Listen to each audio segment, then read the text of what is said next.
De temps en temps, ces technocrates de Bruxelles, il ferait pas mal de faire un petit tour en plaine et de discuter un petit peu avec les agriculteurs pour les comprendre. Lui, c'est Alain, il est agriculteur. Bon, vous l'avez compris, il n'est pas très en phase avec la façon dont l'Europe gère la politique agricole aujourd'hui. La PAC, politique agricole commune, c'est près de 400 milliards d'euros d'argent public. Mais au fait, comment tout cet argent est utilisé?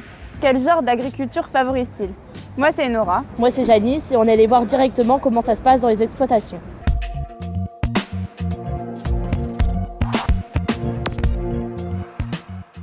Mais au fait, la PAC, c'est quoi?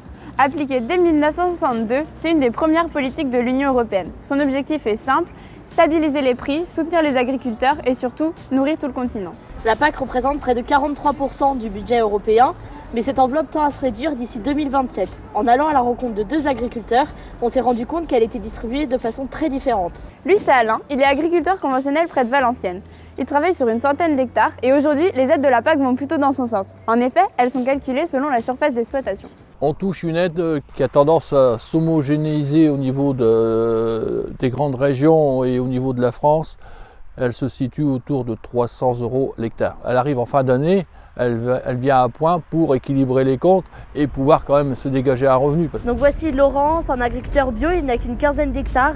Aujourd'hui, les aides indexées en fonction de sa surface à l'hectare ne le concernent pas énormément, mais heureusement, il y en a d'autres qui sont entre autres basées sur la diversification des cultures et le respect de l'environnement. On est plutôt dans du circuit court, donc pas très concerné, il faut le reconnaître, par la PAC. Pendant 5 ans, on touche ce qu'on appelle des aides au maintien, c'est-à-dire que comme on sait que l'agriculture biologique est plus difficile que l'agriculture conventionnelle, il y a quelques aides à l'hectare qui sont versées. Mais ça reste plutôt ridicule. Oui, cumulées, ces aides-là par rapport à celles à l'hectare sont vraiment dérisoires, donc ils n'y comptent pas beaucoup.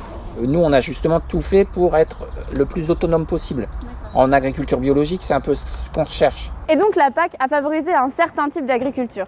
Alain et Laurent sont bien d'accord là-dessus. C'est vrai que nous, on n'est pas les plus avantagés. Plus on a d'hectares aujourd'hui, plus on touche de PAC et moins on en a, moins on en touche. On pourrait dire oui, les petites exploitations sont défavorisées. La PAC, elle a quand même poussé à l'agrandissement des exploitations. Par le fait du libéralisme et des prix bas, il n'y avait qu'une seule solution, c'est d'écraser les charges par plus de surface pour pouvoir résister. On est face à des marchés mondiaux, tout est quand même un peu géopolitique à mon avis. La guerre des prix est réelle, donc les grandes surfaces font beaucoup pression et nous, comme on est des petits producteurs, on a peu de volume et c'est vrai qu'on a du mal de joindre les deux bouts.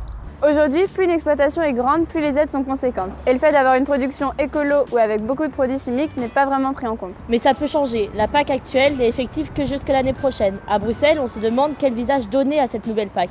Sera-t-elle plus juste, plus verte? On a demandé à Alain et Laurent. S'il y a une aide pour les petits producteurs qui est prévue, tant mieux.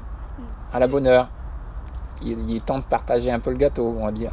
Je pense que c'est le consommateur, comme les marches du climat et compagnie, qui vont faire que l'Europe va évoluer et va tendre vers un meilleur respect de l'environnement et une meilleure qualité des produits.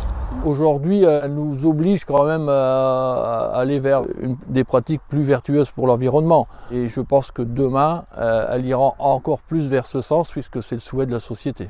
Mais la crainte qu'on a toujours, c'est qu'on nous met des contraintes et derrière, il n'y a pas les budgets suffisants pour nous accompagner. La PAC, elle devrait plus coller à la diversification des agricultures. Bon, vous l'aurez compris, la PAC est une vieille politique aux règles peu adaptées aux réalités d'aujourd'hui. Les agriculteurs comme Laurent ne s'y retrouvent pas alors qu'ils ont une façon de travailler plus respectueuse de la nature.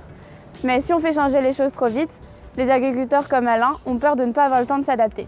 En fait, la PAC idéale, c'est un peu comme le prince charmant, elle n'existe pas vraiment. Et vous voudriez que la PAC soutienne quel type d'agriculture? Dites-nous dans les commentaires ce que vous en pensez, parce qu'au final, cette politique décide en partie ce qu'on a dans nos assiettes. Allez voir d'autres vidéos de haut-parleurs sur l'Europe dans notre quotidien et à bientôt.